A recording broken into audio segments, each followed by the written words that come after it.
Oh, hey everybody. Welcome to my 700 subscriber Q&A. Thank you all so much. I feel very happy and blessed to have you all as a community. I want to say thank you to everybody who has subscribed and also everybody who has commented on my last couple videos I published just a couple of days ago, maybe a week or two ago. But anyway, so I have a lot of big news for you. Before I start answering some of your questions, I want to say that I'm actually moving once again. I'm moving out of this nice home to my own house. I have bought a house, and so I will be having a new location and new things to show you.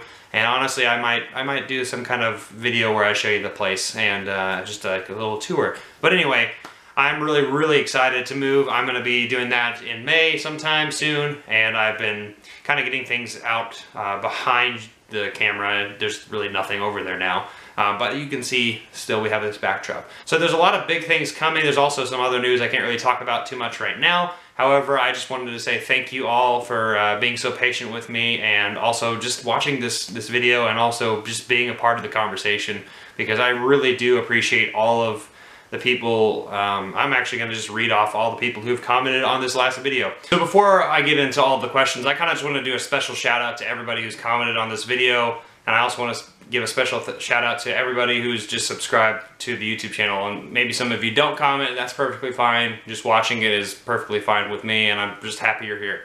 So I want to say thank you to Andre, thank you to Christopher Z, Chris, Ton Min, Movie Chatter. Always really love seeing you here. 5-star as well for years. You've been here for a couple years. Survivor Lover, congratulations by the way on winning. Prakash William, Bailey Walsh, SJS Films. There's lots of people that have been here over the last couple of years with me, and some new faces, and just all these types of people. Daisuke, obviously my friend Chris Hurtado with Hertastic Reviews, who's on the channel quite a bit. I'm just really happy with everything going on and all the people I'm around to surround myself with. So let's actually just get into the questions. I have a few and I'm going to briefly answer, and some of them I'm going to answer a little bit longer than usual. So first I'm going to answer Andre's questions. He asked me what my favorite film or film that needs a Criterion. So I actually have a couple of thoughts on this. My favorite film, I'm assuming some of you are aware of this, is either Lord of the Rings in like kind of all three of them collectively, or In Bruges. Those are my favorite types of films. I know that's a pretty broad spectrum, but In Bruges is probably my favorite standalone film by itself. I just really love Martin McDonagh's first film, and I just absolutely love that movie. And this actually slides into my next part, where I actually think that deserves to be a Criterion. That movie is just amazing. It's got a great score, it's got great acting, great dialogue, great cinematography, great photography as well, and it's really just a perfect film in my opinion. But actually I have a video idea for that. I actually would probably like to do some kind of favorite series, maybe a video idea on like what needs to be a Criterion. I'm actually probably going to do that. So thank you, Andre. Next I'm going to move on to Christopher Z's. His questions are favorite Nolan, favorite Hitchcock films, least favorite movies, and favorite superhero movies. So the first question is favorite Nolan film. My favorite Nolan film is probably Interstellar. I have personal experiences with it. If you've seen my video where I was talking about my movie theater experiences, I have a really deep connection with that film. I really love that movie. Christopher Nolan has a lot of really solid films. I like quite a bit of them. Batman Begins is one of my favorite of his as well. Same with Inception, Dark Knight. There's just a lot of really good things he's done. Favorite Hitchcock film. This one is not everyone's favorite, but it's personally my favorite. Rope. I really love Rope. I love how it's all set in one location, and I love how you really kind of just see the murder happen right in front of you, right at the very beginning of the film. And this entire time there, it's like, you know, you can tell that the people who did the act are trying not to get caught, and it's just a wonderful film, and it's just really suspenseful, and I love it. Least favorite movies. I am not the biggest fan of Social Network. I've mentioned this before. I really enjoy the film. I can't stand Jesse Eisenberg, so it's just not really my thing, and that's hopefully acceptable to you, but these are all personal preferences. Besides that, I'm not really that big of a fan of Lars von Trier or Gaspar Noé. I'm not really big on kind of shock to be shock. I don't like films that kind of just exist to be a little pretentious, but like not really saying anything. And if they are saying anything, it's not really for me, okay? So that's just a couple things there. And then favorite superhero movie, I can really go in a lot of different directions, but I like to stick with Watchmen. That's probably my favorite superhero movie. I really like that adaptation. I think it's the best thing that Zack Snyder's ever done. I think it's pretty accurate to the Alan Moore graphic novel, in my opinion. And so I think that's a really good one. I really like Logan, you know, Batman Begins, Dark Knight, and there's Avengers Infinity War. There's a lot of really good picks I could choose from. That might be a video idea as well. All right, next I'm going to ask Bailey Walsh's questions. Thank you, Bailey. Films seen most number of times. I wrote down a few things. Pan's Labyrinth I've seen a million times. I see it every year about. In Bruges, Elliot was introduced to this movie about 5 years ago, and I've seen it probably about 20 times, so I've seen it quite a bit. Princess Bride, I've seen that since I was a kid. I've probably seen it every year, maybe multiple times every year. And then obviously Lord of the Rings for me. I really just love, as you can probably tell, I really love fantasy and the fantastical nature of a lot of these films. And so those are probably the films I've seen the most of. Blind spots of film, which one would you like to fix if you have one? Now this one I actually put a little bit of thought into it. So I feel like I like a little too much. So as you can tell, I have a pretty diverse palette of films that I like. I like a lot of different types of films. I like to binge as much as I can as possible, but I feel like one of my flaws as a viewer is I'm not able to really sit and digest what I'm seeing. So I'm not able to really look at the messages of some of the films. I really wish I had a keen eye for a lot of the details.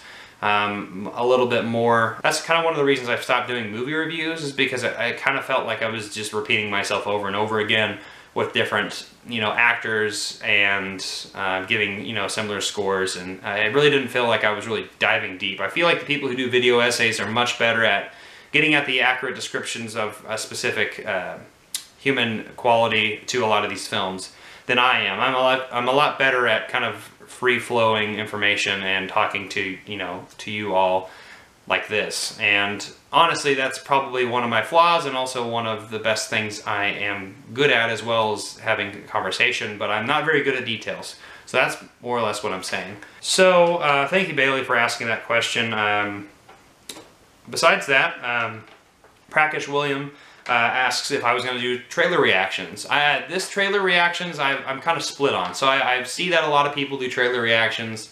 I'm not fully convinced that I want to do that on my channel. I like the direction of the things I'm doing, and trailer reactions seems a little gimmicky for me, and I know some people like that, and I know that's where a lot of views come from for a lot of people, but I'm not really here for the views. I'm here for, you, but I also I feel like it's slightly cheap. And I don't know, that's just my personal take on it. So I may or may not do trailer reactions. It really depends on the movie. I'm very particular about stuff like that if I was ever going to do something like that. But it's definitely something I've thought about before. All right, last is actually several questions from SJS Films. SJS has been a long-time subscriber, so I want to say thank you for being there for so long. And sorry I haven't been able to check out your videos as much. I've just been so damn busy with a lot of different things. I mean, honestly, it's hard for me to really even sit down and record and then edit videos later. But anyway, SJS, here we go. Favorite country for film outside the US? This is a difficult one, and so I gave you multiple answers. I actually came up with 4 answers. 2 in the East and 2 in Europe. A lot of my favorite films, really just growing up, and a lot of my favorite just cultural moments in my life have been from Japan. I've really loved Japanese culture. Half of my tattoos are actually Japanese. My entire body art is mythological, and so I borrow from Greek, which you can probably see on my arm. I also have Japanese on my back, and then my left arm as well a little bit. So I really just love Japanese culture growing up, and I love the art style, and then I also love the history and a lot of the films that have come out from Japan, even all the way to, Studio Ghibli films as well, and, some anime as well. I'm not super into anime, but I like a lot of animated things from Japan. But I love Akira Kurosawa, all the way to Ozu, and a lot of different other things, Mizoguchi. There's a lot of really great things coming out of Japan. The other thing I would say from the East is South Korea, especially recently. South Korea has been, in the 2000s and kind of the current 2010s, have been putting out quite a bit of film that I really, really like. A lot of their stuff is really dark and gritty, and just murked with like drama and you know, romance, but like kind of twisted in a way with a lot of the things that they do, and I really love it. Other than that, I really love English films, obviously. So from England, films like Hitchcock's early works, and then just several other films from England. There's a lot of really fun things from there. And then I would say Italy. I like Italian films quite a bit. A lot of these neo-realistic films that I've been watching, just Rossellini and just all the way up to, you know, Bresson, and there's a lot of really fun films there. I really need to explore French cinema. I'm not too familiar with it. I really love Jacques Tati, and I also really like Jean Renoir. So I like early French cinema as well, but I haven't really explored Godard or Truffaut as much as I want to. So those are my favorite, probably, countries from films outside the US that I really like. Alright, next is films directors that I get too much praise. Honestly, I've already kind of answered a little bit of it. I honestly think Lars von Trier and Gaspar Noé get a little bit too much praise. They're not really my film directors. Steven Spielberg has also been on my radar a little bit lately. Well, lately because of the comments he's been talking about with Netflix not really being an Oscar contender. Come on, Roma was one of the best films of the year, and just because it was on a different platform. Don't even get me started on that. But anyway, Steven Spielberg, I've always liked his films. I've always enjoyed a lot of the things he's produced and made and directed. But for the most part, I honestly think there's only a handful of films that are just absolutely stunning. So like Jurassic Park, for instance, that I'm just a really big fan of. But besides that, I mean, there's a lot of good films in there, but I don't think they're like any things that really get to like the soul of what I like in film. A lot of them are really charming and definitely a really good feel-good movie or surface-level film, but a lot of the times it's not really anything too spectacular for me. So Steven Spielberg might be the answer for that one. Also, for films, I think Social Network gets a little too much praise, but that's just because I don't like Jesse Eisenberg. I've already mentioned that a million times, so I probably just skip that. And then last question is, actually, I want to answer it directly from this. Okay. Alright, so the last question that SJS Films asks is, do you think it is possible that quality cinema becomes more mainstream in the future and that more people would start considering film as a serious art form? That is a really deep question, and I have multiple answers for you. Yes, I do believe that people will start seeing more quality cinema, but also no. So I feel like the divide is really getting smaller. So you're seeing a lot of things like A24's output with Hereditary or something along those lines, or maybe even like some of Jordan Peele's movies with Get Out and Us, which are like a little bit of a bridge between the mainstream and the independent film. I honestly think a lot of these things are slightly, you know, making the gap smaller. However, there are still mainstream audiences that are still just blissfully unaware of a lot of independent and art house films that are just absolutely wonderful and gorgeous and definitely connect more to the human spirit. And I think that people should be watching and looking out for these films. Obviously, the people I meet in my day-to-day interactions, some of them come to me and ask me what their opinion on certain films are, or maybe will ask for recommendations, and I really am happy to talk about that. But I really wish people would kind of get outside their comfort zone a little bit. And so a lot of the mainstream audience is like, yeah, I just saw Shazam, which was a great film, a really fun film. If you haven't seen Shazam, definitely go check it out. It's really fun. But it's definitely one of those more mainstream films that, you know, it's not really anything new, nor is it anything special. But it's definitely a fun film. But there's other films that are coming out. Let's just say Gloria Bell. That is a film that I feel like is something people should watch. That is definitely different from like a Shazam type of film. But it's definitely got a wide release. But it's maybe not has hit the numbers, and more people need to probably see stuff like that.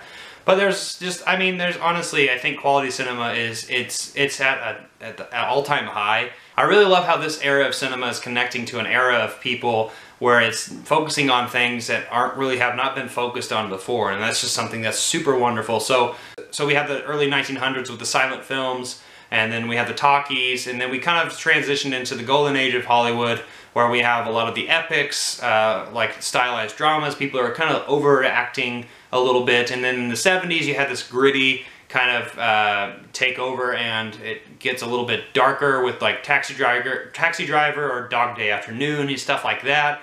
And then you get into the fantastical and kind of over-the-top zaniness of the 80s, and in the 90s you get a little bit dirtier with Seven and things like that, with some silly slapstick comedies as well. And then you get to the 2000s where you have a little bit more of the blockbusters, I feel like. And then in the 2010s, I feel like we're getting into these really subtle moments where there's a lot of film that are really just capturing the small elements of a lot of stories that don't really seem that relevant, but are really getting to like the core of what it means to be a human. And I love those things. And I absolutely love the direction of a lot of these things. So stuff like Manchester by the Sea, Room, Ghost Story.